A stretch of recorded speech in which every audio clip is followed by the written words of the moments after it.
Hello! Welcome again dito sa ating Facebook page or YouTube channel. Kung saan man kayo nanonood. Don't forget to subscribe kung nasa YouTube ka. Don't forget to like and follow kung nasa FB ka. Pakidamay na rin yung aking Instagram and TikTok account kung nag-i-Instagram and TikTok ka. So, pag-uusapan natin fire signs ngayon, ano yung nararamdaman ngayon na tong person na to sa iyo? Silipin natin. Fire signs, Aries, Leo, Sagittarius. Kung ano yung nararamdaman sa iyo nitong person na to. Kung interesado ka sa mga personal readings, send ka lang ng PM sa aking FB page.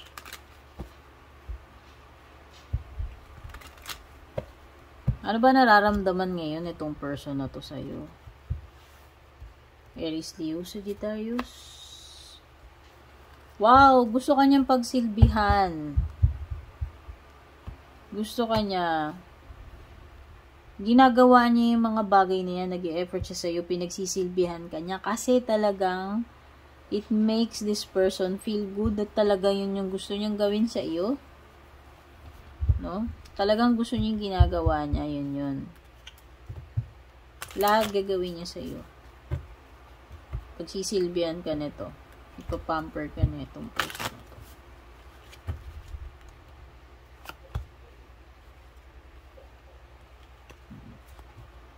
Wow, may mga bagay na may mga nire-reminisce tong person na to sa iyo. May mga bagay siyang hindi makalimutan about you or yung mga nangyari sa inyo. Yan, lahat, very, very detailed pa rin yung memory niya tungkol dun sa araw na yun. Kung ano man yung nangyari sa inyo na yun. Tinutukoy niya na yan.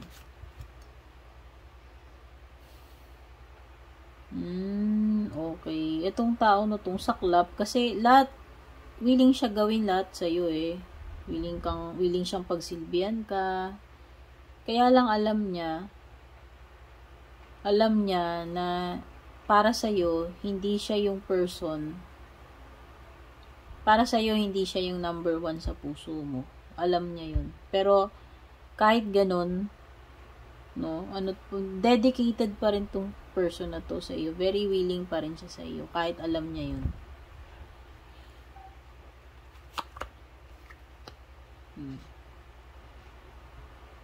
Siguro ng mga time na yun, baka past person na to, o parang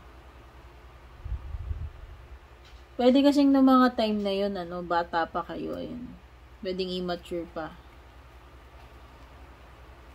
Maaga kayong nagkakilala nito, yung naging start ng relationship ninyo, kaya siguro nagkaroon kayo ng problems is because pareho pa kayong immature nung time na yun. Okay?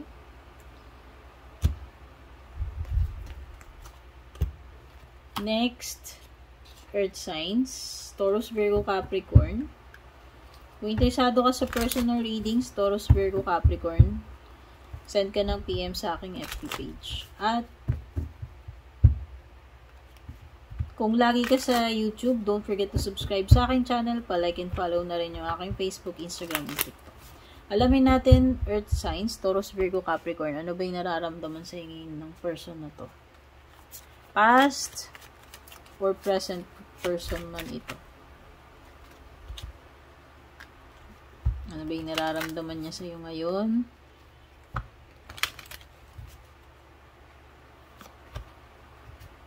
Uy, ang dami. Nag-uuma pa feelings na ito sa iyo. Merong abundance card dito. Ayun. Hindi ko alam kung maraming pag-ibig ba yung nararamdaman niya sa'yo. Maraming inis. Maraming sama ng loob. O ewan. No? Wow. Ang feeling ko, positive. Desire. Pwedeng nag-uumapaw yung admiration, yung pagnanasa or desire na tong person na to sa'yo, Taurus, Virgo, Capricorn.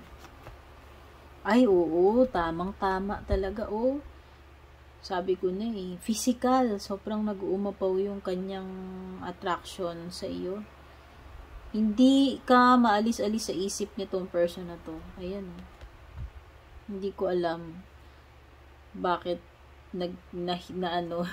na humaling yata sa itong person na to, Taurus, Virgo, Capricorn. Kaya lang parang magkaiba yung ano. Parang magkaiba yung buhay ninyo ngayon eh. Parang hindi kayo connected ngayon. So, parang wini-wish nyo sana ano. Sana naging ano na lang, iba na lang yung mga nangyari. Kasi nagkaroon kayo ng connection nitong person na to. Pero kasi siguro nung mga time na yan, hindi pa ganun ka okay. So, wini-wish niya sana ano, naging okay na lang sana no mga panahon na yun para ano, para kayo pa rin, no? Hindi kanya magawang makontak, hindi ko alam kung bakit. Takot daw siya. Hindi ko alam kung anong pinatatakutan nitong person na to, pero kahit gusto niyang mag-reach out sa iyo, hindi niya magawa. Merong something na ano, hindi ko alam, may piniprevent ba siya, iniiwasan siya, o natatakot siya na, ewan ko, basta merong afraid siya na kontakin ka niya. Pero hindi ka maalis-alis sa isip niya hanggang ngayon. Nag-uumapaw yung ano niya, nag-uumapaw yung desire niya sa iyo, okay? Next ay air signs. Air signs, alamin natin ano ba itong mga nararamdaman ng person na ito sa iyo, past or present person man ito. Kung gusto mo ng mga personal readings, air signs, send ka lang ng PM sa aking FB page, at kung hindi ka pa naka-like and follow doon, paki-like and follow yung Purple Team Facebook page. Pakidamay na rin yung aking Instagram and TikTok kung tumatambay ka rin doon. At kung ikaw naman ay palagi sa YouTube, don't forget to subscribe sa aking YouTube channel. Ano yung nararamdaman niya ngayon sa'yo? Wow! Ano pa? Tingnan muna natin.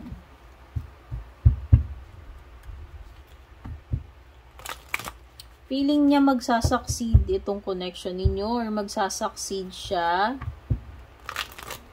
sa panliligaw niya sa'yo or panunuyo niya sa'yo. Basta parang ang feeling niya kayong dalawa ay a power couple. No? Malakas yung feeling niya na mag-work yung relationship ninyo. Magiging successful yung partnership niyo, yung samahan ninyo. Ano? Ganun siya ka-confident dito sa ano, relationship niyo or connection ninyo. Kaya lang, noong mga time na nagtagpo kayo neto, noong mga time na naging magkakilala kayo or nagkaroon kayo ng connection, is bata pa kayo masyado noon.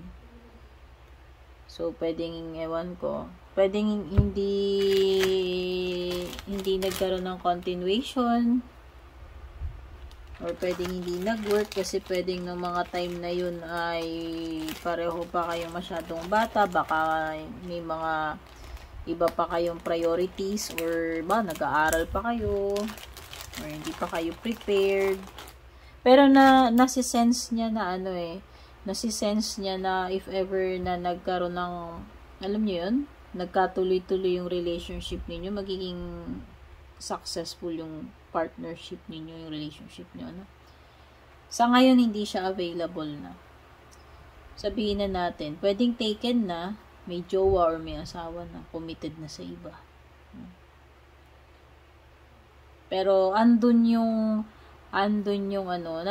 panghihinayang, no? Andun yung mga what ifs. Nandun yung mga what ifs dito sa person na to.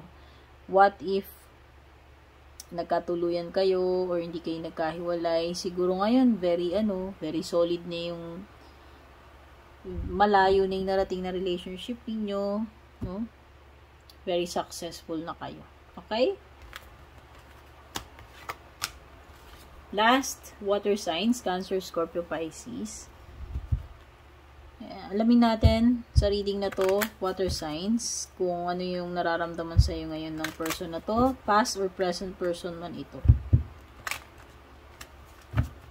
Don't forget to subscribe sa aking YouTube channel. Don't forget to like and follow yung aking Facebook page. Doon po kayo mag-send ng PM sa FB page ko kung magbubook kayo ng personal readings.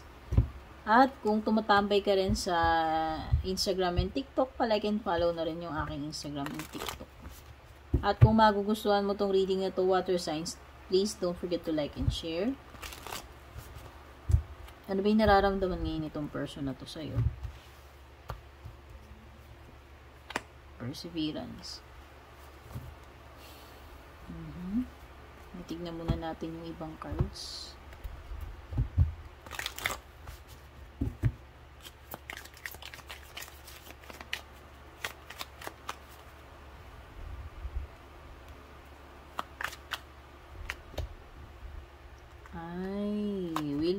Willing ka niyang ipaglaban, dear. Ganon ka desidido tong person na to. Hindi to basta susuko. Hindi niya susukuan tong connection ninyo. Ayan o, I want you, I want you. Talagang gusto ka niya. Talagang ikaw yung gusto niya makasama at hindi ka niya nakakalimutan. No, hindi ka pa nabubura sa sa isip nitong person na ito.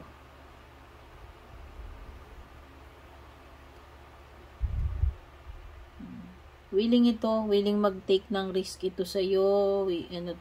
Willing siya maghintay, basta hindi pa siya bumibitiw dito. No, niyan.